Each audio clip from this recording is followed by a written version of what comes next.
আর সত্যি কথা বলতে ঘাগরুড়ি মন্দির এলে মনটা একদম শান্ত হয়ে যায়। দেখো না চারিপাশে কত লোক, তাও মনটা একটা আলাদাই এনার্জিতে ভর্তি হয়ে গেছে।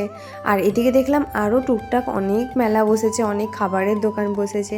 তো সেখানে আমরা ভাবলাম যে চলো কিছু খাওয়া যাক। আর ফুচকা দেখে আর লোভ সামলাতে পারিনি, তাই টপার আমরা ফুচকা খেয়ে নিলাম। আর এখানে আমি ভিডিও করতে দিয়েছি জিজুকে, কারণ জিজু ফুচকা খাইনি। আর ফুচকাটা দারুণ টেস্ট ছিল। আমি দিদিকে বলছি বল দিদি দারুণ টেস্ট।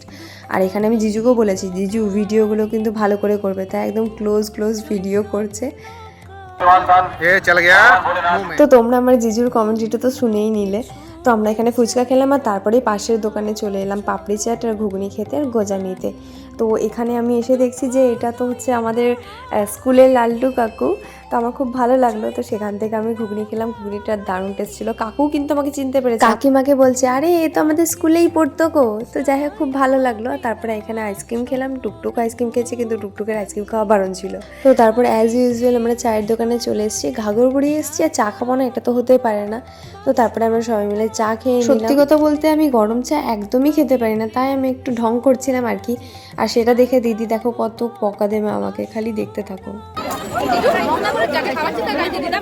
আর এদিকে টুকটুক তো আমাদের বরাবরই চা খোর, তাই তাকেও চাটা খাইয়ে দিলাম। ও আস্তে আস্তে খাচ্ছিল, খেতে পাচ্ছিল না নিজের হাতে, খুব গরম ছিল বলে। আর এদিকে দেখো লাইনটা জাস্ট কতটা এক্সটেন্ড করেছে। আমি ভাবছি বিকেল হলো বইকি, কিন্তু লাইনের শেষ নেই, লাইন সেই বেড়েই চলেছে। তো যাই হোক এখন আমরা চললাম বাড়ি। ভিডিওটা ভালো লেগে থাকলে please do like, comment, share and subscribe. Tata.